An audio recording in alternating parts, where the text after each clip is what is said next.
Alléluia, shalom, mon peuple de Dieu, soyez bénis. Soyez abondamment bénis, soyez richement bénis. J'espère que vous avez passé une excellente début de semaine. J'espère bien que toutes les familles se sont bien réveillées dans la paix de notre Seigneur Jésus-Christ. J'espère bien que les élus de Dieu que nous sommes et que nous représentons,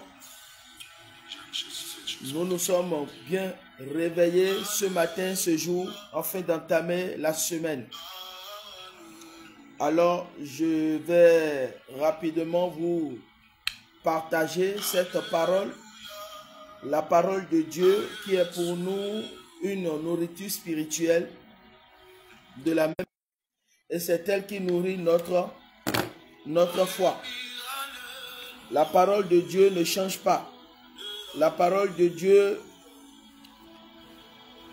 est une parole de mystère. C'est une parole de révélation. C'est une parole d'esprit et vie. Et cependant, quiconque qui croit en cette parole et reçoit cette parole dans son cœur a la vie sauve. Il a la vie éternelle. Et Jésus est venu apporter la ressourcer, afin d'étancher vos soifs. Je vais vous exhorter dans le passage de Matthieu chapitre 13, verset 44. Matthieu chapitre 13, verset 44. Bien-aimé, toi qui es peut-être connecté en ce moment, prends ta Bible et nous allons rapidement méditer ce passage biblique. Matthieu 13, 44. Il dit, le royaume des cieux est encore semblable à un trésor caché dans un champ. L'homme qui l'a trouvé le cache. Il faut l'avouer, on nous parle du royaume des cieux. On nous parle d'un trésor qui est caché dans un champ.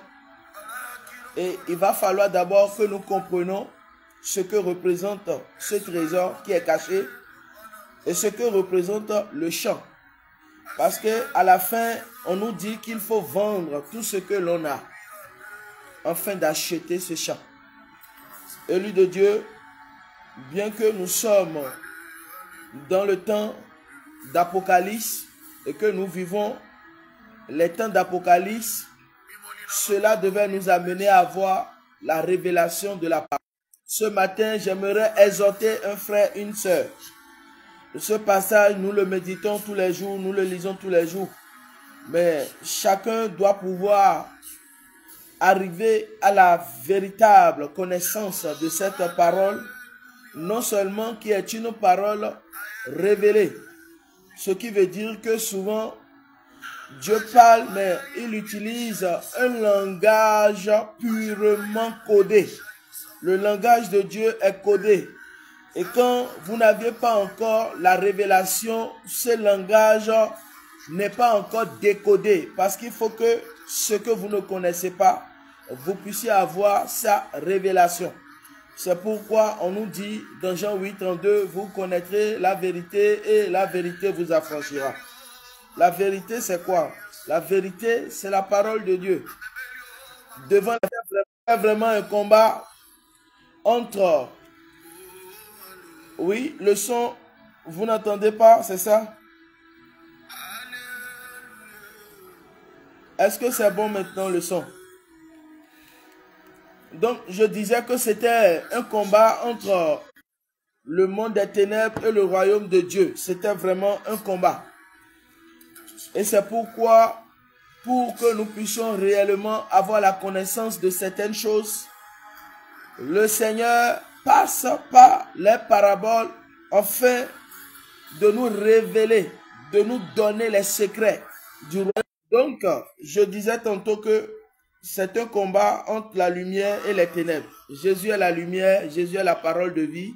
Et dans Psaume 119, Psaume 119, il dit, qu'il fait de sa parole est une lampe à nos pieds et une lumière sur un trésor, vous ne le laissez pas à la portée de tout le monde.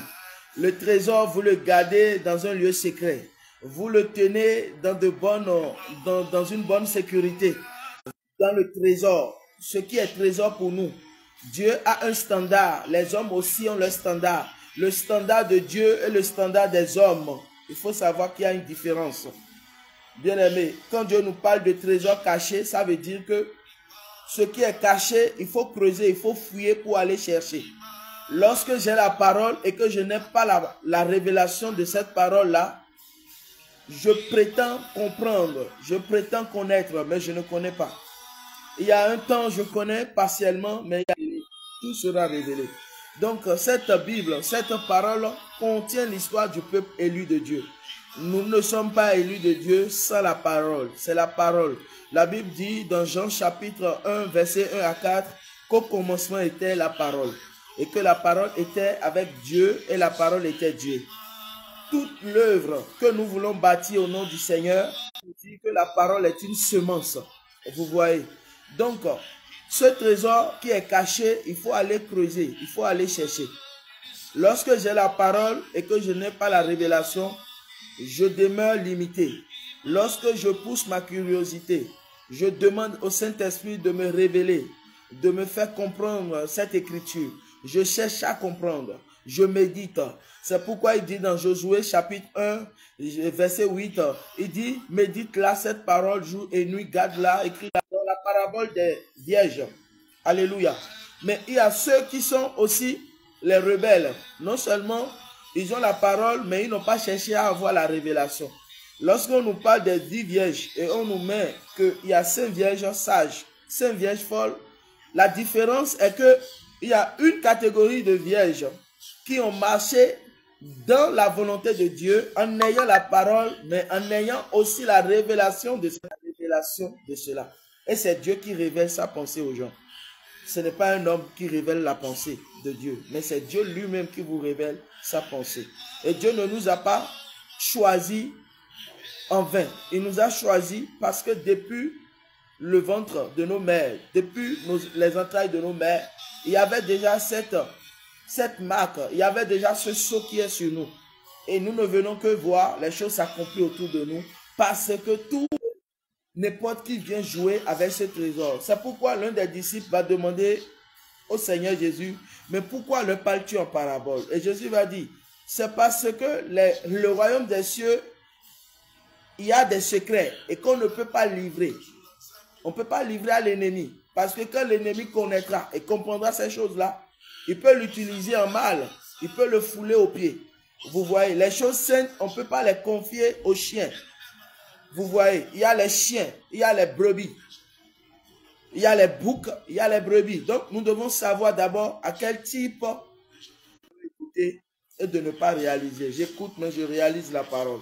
Beaucoup vont vous dire, j'ai la parole, mais en réalité, ils n'ont pas la révélation. Or, nous sommes dans les temps où nous devons révéler la pensée de Dieu. Nous devons révéler qui est Christ. Le monde attend avec un désir ardent la révélation des enfants de Dieu.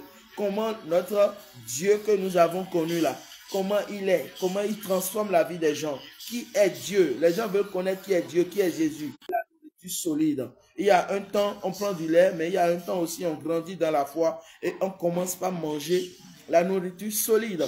Alors, le royaume des cieux qui est semblable à un trésor caché dans un champ. Le champ, vous allez croire que peut-être c'est le champ que nous voyons à l'apparence physique, le champ du paysan au village. Non, ce n'est pas de ça. Mais l'église est représentée comme un champ. La Bible dit dans le livre de Corinthiens que nous sommes un champ pour Dieu. Nous sommes une plantation de Dieu. Donc dans le champ, il faut savoir que Dieu nous envoie dans son champ pour semer l'évangile, pour semer sa parole. Et pendant ce temps, il y aura l'ennemi qui va renvoyer au milieu de nous l'ivresse.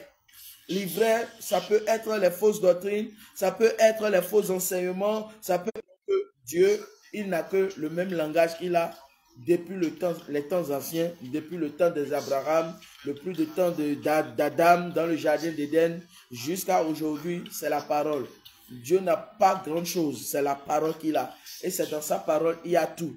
À chaque fois que le peuple lui trahissait le Seigneur, Vous avez vu, il n'y a que la parole, parce que les gens renversent la parole. Arrivé à un moment donné, quelqu'un vient, il tourne droit à la parole et il fait ce il veut faire, selon sa propre volonté, et il ne consulte plus l'Éternel. L'Éternel n'est plus le chant. Le chant représente l'Église. L'Église, c'est le monde de la chrétienté. Nous sommes à l'Église, nous formons un chant pour Dieu. Nous sommes un monde pour Dieu. Le monde de l'Église. Il y a le monde de l'Église, mais il y a le monde aussi de dehors, qui est le monde des païens. Il faut faire la différence entre le monde de l'Église et le monde de dehors. Donc, nous sommes...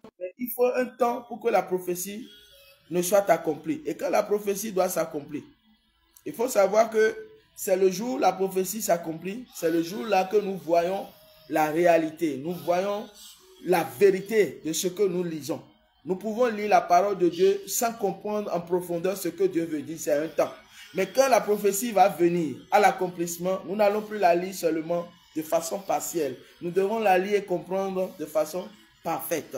Et c'est à la perfection que Dieu nous a appelés. C'est pourquoi aujourd'hui, nous devons porter de fruits. Parce que le Seigneur nous a aussi représentés comme de l'arbre. La vie humaine, le Seigneur représente la vie des élus, la vie de ses enfants comparable à de l'arbre. Et parfois aussi comparable à une maison où il viendra habiter. Donc, quand Dieu demande qu'on lui construise un tabernacle, c'est que Dieu veut régner au milieu de son peuple. Dieu, il est le Dieu qui vit avec son peuple. C'est pourquoi Dieu, il est en toi, il est en moi, il est en chacun de nous. Nous avions une relation avec Dieu.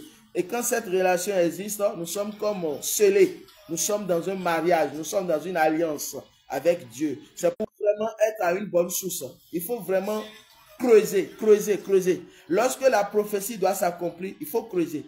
Il faut creuser. Quand je n'ai pas encore la prophétie, ça veut dire que je n'ai pas encore l'accomplissement, c'est que ça a un temps pour s'accomplir. Et ça doit s'accomplir forcément. Habakkuk l'a dit. Vous voyez, c'est comme je veux avoir de l'eau ici. Je veux creuser un forage. Je veux avoir de l'eau. C'est ça la prophétie. Lorsque la prophétie n'est pas encore accomplie, on creuse, on creuse, on creuse, on creuse.